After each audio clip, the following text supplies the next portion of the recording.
Hello everyone. आज हम accountancy का जो टर्म 2 का प्रैक्टिकल है उसकी थोड़ी सी एग्जांपल्स करेंगे कि उसमें किस तरह के सम्स आ सकते हैं। जो बेटा आपका ये प्रैक्टिकल का पेपर होगा, इसमें रिटन एग्ज़ाम होगा आपका 6 मार्क्स का, फाइल 2 मार्क्स की और वाइवा 2 मार्क्स का। तो ये टोटल आपके 10 मार्क्स होंगे। ठीक है, 10 मार्क्स का आपका प्रैक्टिकल हो चुका है टर्म 1 में। ओके, तो अब जैसे इसका ये एक क्वेश्चन करते हैं। आपको देखो इसमें जो क्वेश्चंस आएंगे वो एक्सटर्नल एग्जामिनर पे डिपेंड करता है कि वो कैसे डालता है। जैसे 6 नंबर का रिटर्न है, वो 1 मार्क्स के 6 क्वेश्चन भी डाल सकता है, वो 2 नंबर के 3 भी डाल सकता है, 3 नंबर के 2 भी डाल सकता है। वो एग्जामिनर की मर्जी होगी। ठीक है, और उसके बाद चैप्टर्स 2 हैं आने के लिए, जिसमें सम्स आने हैं, कैश फ्लो स्टेटमेंट और कंपैरेटिव एंड कॉमन साइंस। तो ये एग्जामिनर डिसाइड करेगा कि इसमें दोनों में से कितने कितने मार्क्स का डालना। अब जैसे ये एक सम है, Vinod limited involve in manufacturing electronic goods, company purchase a machinery for ₹8 lakh. Purchase a machinery, company also received a dividend. ये परचेज है तो ये पैसे माइनस होंगे, ठीक है, और उसने डिविडेंड रिसीव किया 1 लाख का, तो ये प्लस होगा। एज इन्वेस्टमेंट इन शेयर्स, उसको इंटरेस्ट डिविडेंड मिला। Company also sold an old machine costing ₹6 lakh, accumulated depreciation thereon 1,50,000। 6 lakh की मशीन की कॉस्ट थी और वो आज तक उसके ऊपर 1.5 लाख की डेप्रिसिएशन चार्ज हो चुकी है, इतनी वो डेप्रिशिएट हो चुकी है। तो 6 लाख में से 1.5 लाख गए, तो ये आपका कितना अमाउंट बना? ये आपका अमाउंट बना 4,50,000। तो आज उसकी बुक वैल्यू रह गई है। तो 4,50,000 की वो जो मशीनरी है वो 20% के लॉस पर बिकी। तो चलो, चाहे लॉस पर बिकी, कुछ तो पैसा आया ही होगा, तो वो लॉस निकाल के जो बाकी पैसा आया वो प्लस कर लेंगे। Compute cash flow from investing activities, तो इन्वेस्टिंग एक्टिविटीज़ में से निकालना है। तो ये सम इन्होंने 1 नंबर में डाला हुआ है। अब देखते हैं कि ये कैसे करना है। हम इस तरह हेडिंग देंगे, cash flow from investing activities, okay, particulars rupees, ये लाइंस ड्रॉ कर ली। सबसे पहले क्या था कि कंपनी ने परचेज़ की है मशीनरी 18 लाख की। हम लिखेंगे परचेज़ ऑफ मशीनरी। अब क्योंकि परचेज़ की है तो ये जो 18 लाख है नेचुरली ये नेगेटिव में आएगा, क्योंकि पैसा चला गया कंपनी का। फिर कंपनी ने डिविडेंड रिसीव किया, तो वो हमें 1 लाख का गिवन है। नेक्स्ट है, कंपनी ने जो मशीन बेची है वो 20% के लॉस पर बेची है। ठीक है, तो अगर 20% के लॉस पर बेची है, मैंने आपको बुक वैल्यू बता दी थी 4,50,000, तो 4,50,000 का हम 80% निकाल लेंगे ना, क्योंकि अगर 20% का लॉस हुआ है तो नेचुरली इसका मतलब है कि वो चीज़ 80% पर बिकी होगी। तो 4,50,000 का जो 80% है वो अमाउंट हमारे पास कितना आता है? 3,60,000। ये जो हमारा आंसर है, पॉजिटिव वाले प्लस किए, नेगेटिव वाला माइनस किया, तो हमारा आंसर नेगेटिव आ गया। तो हम लिखेंगे cash used in investing activities. उसके बाद इसी सम का सेकंड पार्ट है कि विनोद लिमिटेड ने एक मशीनरी परचेज़ की है 25 लाख की सतीश लिमिटेड से, paying 40% by the issue of debentures and balance by cheque. अब आपको पता है कि कैश फ्लो स्टेटमेंट के चैप्टर में जो payment cash and cash equivalent की फॉर्म में हुई हो वही बस कैश फ्लो स्टेटमेंट में आती है। तो अगर 25 लाख की मशीन थी और 25 लाख का जो 40% है उसकी पेमेंट डिबेंचर से हुई है और बाकी चेक से, तो मतलब यानी कि 25 लाख का जो 60% है वही पेमेंट चेक से हुई है। तो जो पेमेंट चेक से हुई है हमारे लिए तो इन्वेस्टिंग में वही आएगी ना कि हमारा उतना कैश बिजनेस से बाहर गया, कैश आउटफ्लो का। अब इसमें देखो कि चाहे मशीनरी परचेज़ 25 लाख की हुई है, पर कैश फ्लो स्टेटमेंट में परचेज़ ऑफ मशीनरी पूरा 25 लाख नहीं आएगा। यहाँ पर सिर्फ उतना ही अमाउंट आएगा जिसकी पेमेंट आपकी चेक से हो रही है। तो 25 लाख में 60% की पेमेंट चेक से हो रही है, तो 25 लाख का आपका 60% कितना हुआ? 15 लाख। तो सिर्फ इतनी ही परचेज़ शो होगी आपकी, वो भी नेगेटिव शो होगी क्योंकि पैसा जा रहा है। ठीक है, तो ये इसका टोटल भी कितना बना? 15 लाख। टोटल दोबारा लिखोगे, डबल लाइन लगाओगे और क्या लिखोगे? Cash used in investing activities.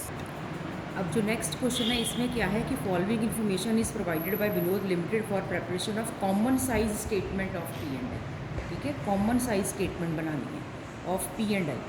Revenue from operations भी अमाउंट की फॉर्म में नहीं गिवन आपको, एम्प्लॉय बेनिफिट एक्सपेंसेस भी नहीं गिवन, अदर एक्सपेंसेस गिवन है 1 लाख। इसके अकॉर्डिंगली बाकी 2 फिगर्स निकाल लेंगे।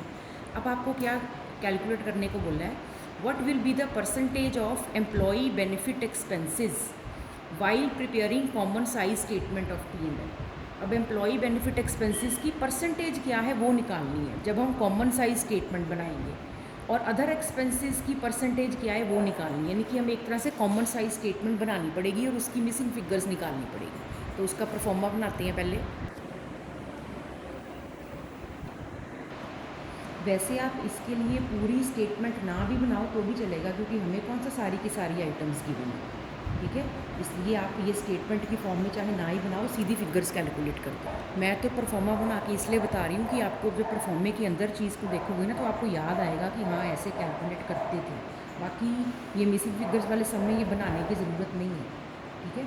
सबसे पहले हम क्या लिखते होते हैं, रेवेन्यू फ्रॉम ऑपरेशंस, ठीक है। जो चीज़ें गिवन है वो लिख लो, पूरा बनाने की ज़रूरत ही नहीं है, ठीक है, कोई रोमन नंबर डालने की ज़रूरत नहीं है। फिर आगे तुम्हें गिवन है एम्प्लॉई बेनिफिट एक्सपेंसेस, उन्होंने कौन सा आपको पूरा बनाने को कहा है। अब आपको अदर एक्सपेंसेस कितने गिवन है, ये अमाउंट आपको 1 लाख गिवन है, ठीक है। आगे आपको क्या गिवन है, कहते हैं कि जो रेवेन्यू फ्रॉम ऑपरेशंस है वो 20 टाइम्स ऑफ अदर एक्सपेंसेस है।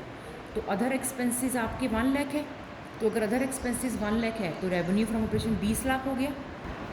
फिर आपको बोला हुआ employee benefit expenses half of revenue from operations है, तो इसका हाफ 10 लाख हो गया। अब इन्होंने परसेंटेज एम्प्लॉई बेनिफिट एक्सपेंसेस और अदर एक्सपेंसेस की पूछी है, और आपको पता है कि कॉमन साइज स्टेटमेंट में हम रेवेन्यू फ्रॉम ऑपरेशंस को हमेशा 100 लेते हैं, ठीक है। अब ये वाली परसेंटेज हमने कैसे निकाली, ये अमाउंट हमारे पास आ गया ना। अब इसकी परसेंटेज की सपोज़ मैं इसको ए नाम देती हूँ, इसको बी नाम देती हूँ, तो ए हम कैसे कैलकुलेट करते हैं, हम कैलकुलेट करेंगे 10 लाख ओवर 20 लाख इंटू 100, ठीक है। तो ये आ गया आपका 50%, तो यहाँ कितना आएगा 50, और अदर एक्सपेंसेस की निकलेगी 1 लाख ओवर 20 लाख इंटू 100, यानी कि 5%। बस सम हो गया, यही मिसिंग फिगर्स निकालनी थी। अपने वाइवा में याद रखना कि आपसे जो पार्ट बी की बुक है ज़्यादातर तो उसी में से क्वेश्चंस पूछे जाएंगे। मे बी वो किसी और चैप्टर में से पूछ लें तो भी हम ये नहीं कह सकते कि हमें बिल्कुल ही नॉलेज नहीं है, पर चलो वो फाइल में से ज़्यादातर पूछेंगे। तो अपनी जो फाइल के टर्म 2 के पेजेस हैं वो ऊपर की साइड रखना और टर्म 1 के पेजेस नीचे चले जाएँ चाहे, ओके। और जैसे जैसे वो एग्जामिनर आपकी फ़ाइल खोलता जाएगा उसमें से जो जो उन्हें क्वेश्चंस दिखते जाएंगे वो पूछते जाएंगे। तो बच्चे कुछ क्या करते हैं कि अपनी फ़ाइल में ना ज़्यादा शो करने के लिए कि हमने ज़्यादा नेट पर सर्च की है, तो ज़्यादा किसी कंपनी के पाई चार्ट शो कर दिए, ग्राफ्स शो कर दिए, किसी कंपनी की कोई स्टेटमेंट्स लगा दी। एक चीज़ याद रखना कि आपकी फ़ाइल में जो कुछ भी आपने इंट्रोड्यूस किया है, जो भी आपने लिखा है, उस सब का मीनिंग आपको पता होना चाहिए।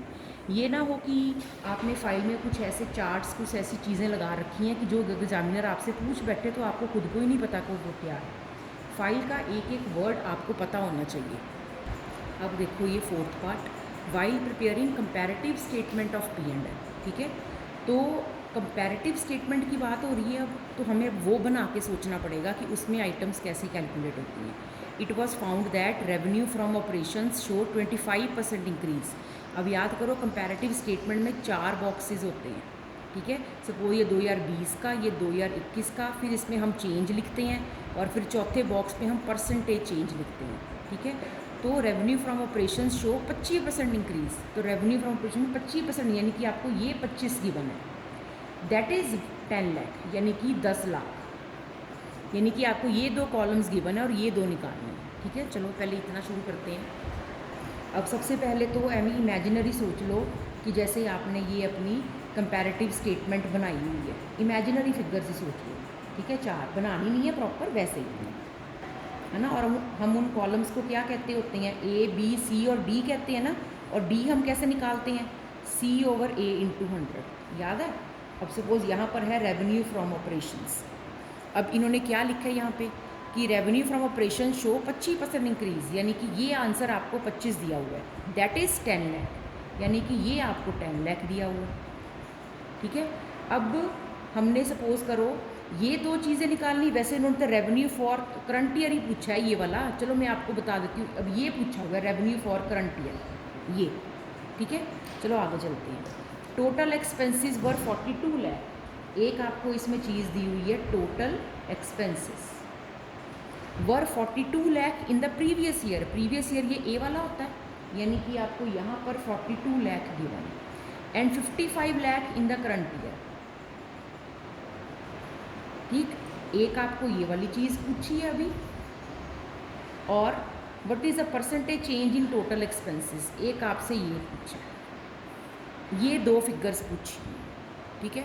अब देखो ये कैसे निकालना है। चलो मैं इसको नाम दे देती हूँ ए, इसको नाम दे देती हूँ बी, ठीक।